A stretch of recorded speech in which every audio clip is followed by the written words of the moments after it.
What's up YouTube, this is iTweaks here, and if you haven't heard, the Apple Media event was today, and they announced the iPhone 5S and the iPhone 5C. Now if you haven't seen my iPhone 5C video yet, go check it out, and I'll put a link in the description below. But in this video I'm going to be talking about the iPhone 5S. The prices will start at $199 for the 16GB, $299 for the 32GB, and $399 for the 64GB. Now keep in mind that all of these prices are with a contract. Now getting into the weight and dimensions, you can see here that the height comes in at 4.87 inches, width at 2.31 inches, and a depth of just 0.3 of an inch, and a weight of just 3.95 ounces. Now a major difference in the iPhone 5S will first of all be the A7 chip with a 64-bit architecture. Now this is the first phone to use 64-bit, and not only that, it will have an M7 Motion coprocessor, which will keep track of information for health and fitness apps. Now this information is comparable to the information you would get from Jawbone Up or a Nike Fuel Band. Now another brand new feature that we've all been hearing rumors about is the fingerprint sensor. So yes, there is a fingerprint sensor on the iPhone 5S, and it's called Touch ID.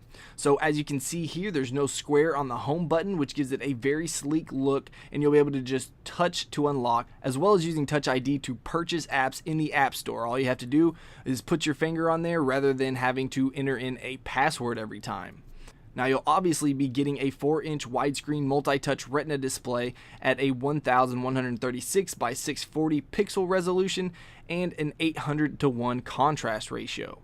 Moving on to the camera, the iSight camera is 8 megapixels. It has a f2.2 aperture, a sapphire crystal lens cover, a true tone flash which actually matches the lighting color of the room and produces a much better photograph.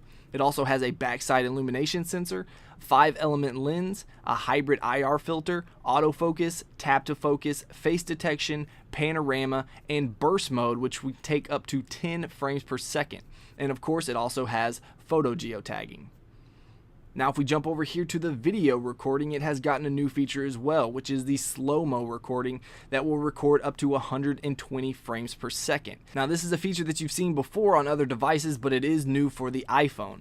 Now video will also record at 1080p at 30 frames per second, and will have face detection, 3x zoom, video geotagging, and will be able to take a still photo while recording. Now you can also use audio calling by FaceTiming with an iPhone 5S to any other FaceTime enabled device over Wi-Fi or cellular. Now if we look here, these are the external buttons and connectors as well as the input and output.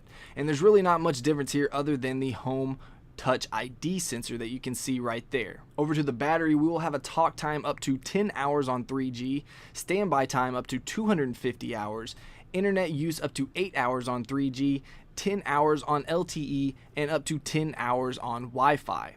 You also have 10 hours of video playback and 40 hours of audio playback. Now the iPhone 5S comes with a lot of sensors, as you can see here. The ones that are included are the 3-axis gyro, accelerometer, proximity sensor, ambient light sensor, and the fingerprint identity sensor. Now just like the iPhone 5C, the iPhone 5S will be using a nano SIM, so the existing micro SIMs will not be compatible. So it's not very exciting what you'll be getting in the box. Nothing new here. You're going to get the iPhone 5S running iOS 7, Apple EarPods with remote and mic, Lightning USB cable, USB power adapter, and documentation.